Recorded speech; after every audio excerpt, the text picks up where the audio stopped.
তা বলে 5 ভাই আগামীকাল 5টি পথে যাবে, পথের ধারে যা দেখবে আশ্চর্য বস্তু তাহাই আমার কাছে এসে বলবে।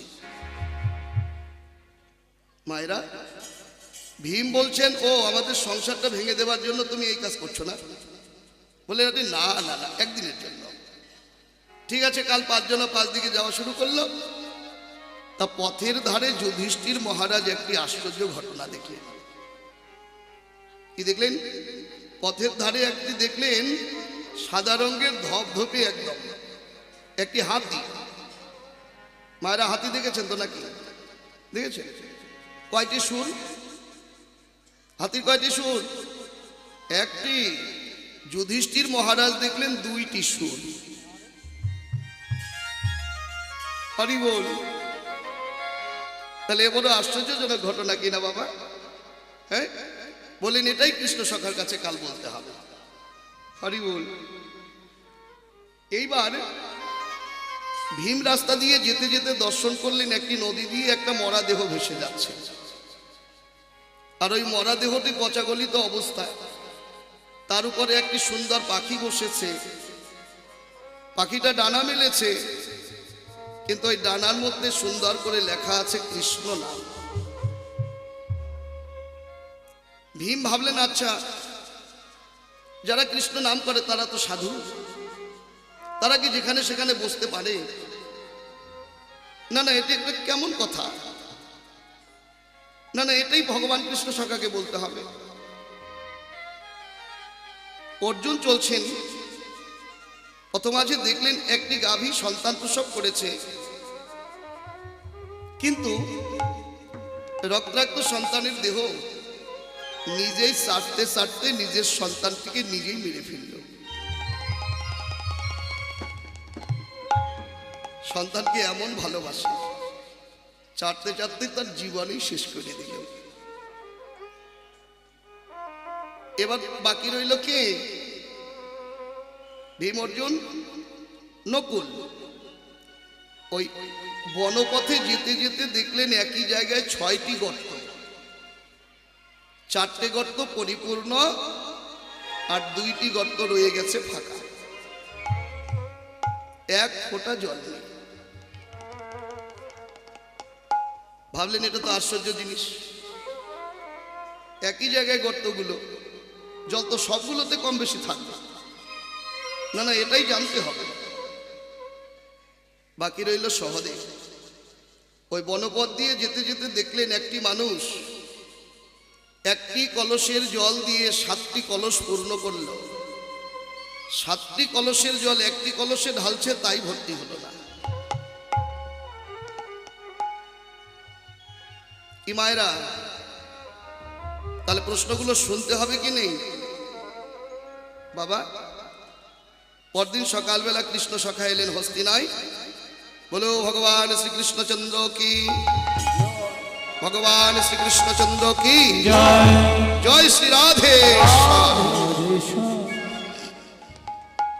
আসন পেতে দিয়ে যুধিষ্ঠির মহারাজ বললেন, প্রভু আমার প্রশ্নের জবাব দাও।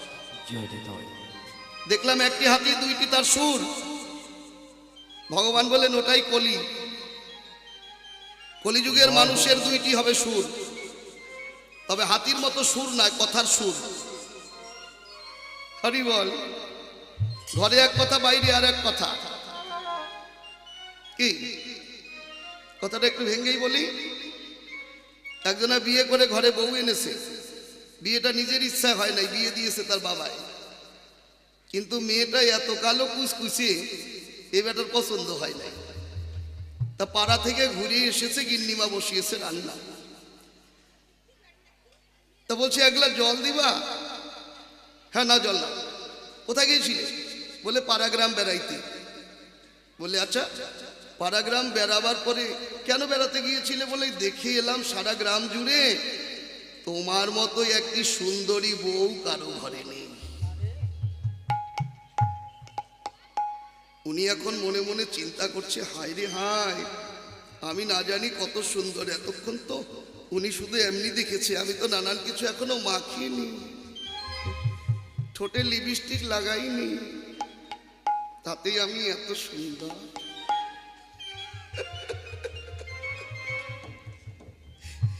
এ বেটা এখানে তো এই কথা বললো, ঘর থেকে বাহির হয়ে গিয়ে বলছে এ বেটি মরে না কেন? এ বেটি মরলে পরে তো ওই পাশের বাড়ির সন্টুর মা, তার লাগে তো আমার ইন্টু মিন্টু, তারে আইনা আমি ঘর বানাইতাম। কয়টি সুর হলো বাবা? সুর কটি হলো? দুইটি হলো কিনা? তাহলে একটি হাতির দুইটি সুর। কলিযুগের মানুষের ধর্ম হবে তাই। ভীম বললেন আমারটি বলো।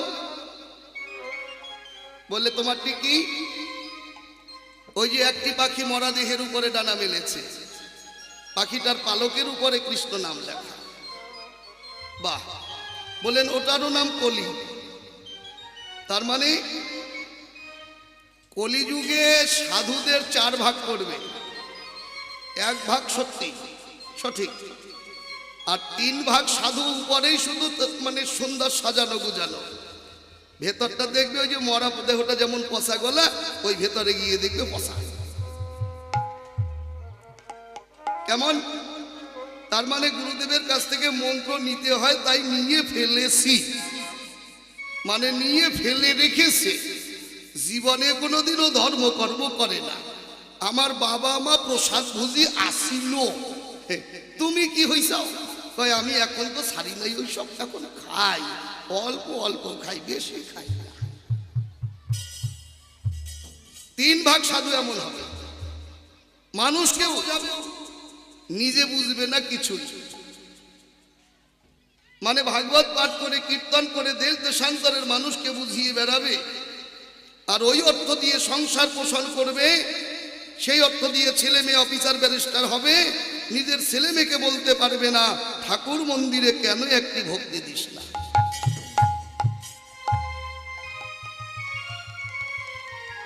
এটা কলিযুগের ধর্ম হবে। বাবা। আর ওই 1 ভাগ সাধু থাকবে প্রকৃত, ওদের দ্বারাই বিশ্ব পরিচালনা হবে। এরাই জীবগুলোকে মুক্তির পথ দেখাবে। এবার অর্জুন বললেন তাহলে আমি যেটা দেখলাম আমারটি? বলে হ্যাঁ তোমারটা বলতে হবে। একটি গাভী সন্তান প্রসব করলো, নিজের সন্তান নিজে ছাড়তে ছাড়তে মেরে ফেলল। কলিযুগে 4 ভাগ নারী, 1 ভাগ ভালো।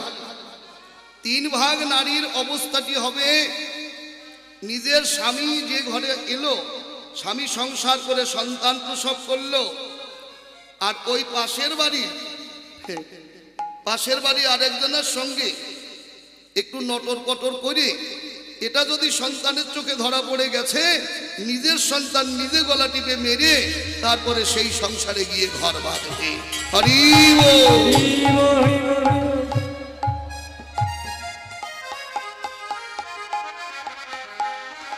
আবার ওরাই দেখেন হরিনামের মধ্যে ওরাই আগে দৌড়াচ্ছে। ওরা জানে পাপ কর্ম করলে হরিনাম করলেই ক্ষয় হয়ে যায়, কিন্তু পরের পৃষ্ঠাটা আর দেখেনি যে যদি কেউ এই কথা জেনে পাপ কর্ম করে আর হরিনাম করে জেনে শুনে, তাহলে পরে যতটা যাবার কথা ছিল নরকে, তার চেয়ে 4 গুণ নরকে নেমে গেল। হরি বল, হরি বল।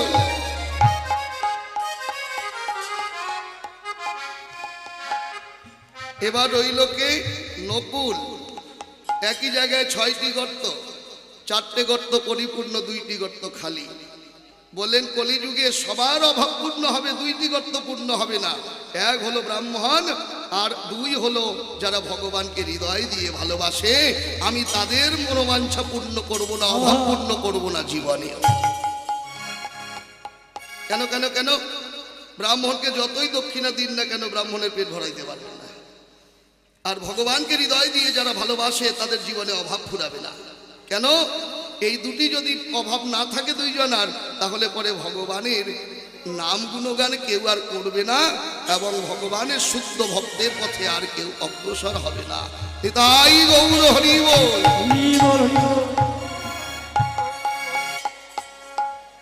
আর বাকি রইল 1 জন, কে? সহদেব। 1টি কলসের জল দিয়ে 7টি কলস পূর্ণ করলো, 7টি কলসের জল দিয়ে 1টি কলস পূর্ণ হলো না। বাচ্চাটাকে বসো। তার মানে কলিযুগে 1টি মায়ের বুকের দুগ্ধ পান করে সাতটি সন্তান মানুষের মতো মানুষ হবে, সাতটি সন্তান অফিসার ব্যারিস্টার মিনিস্টার হবে, তার ঘরের বাবা মা ভিক্ষা করে খেয়ে জীবন যাবে।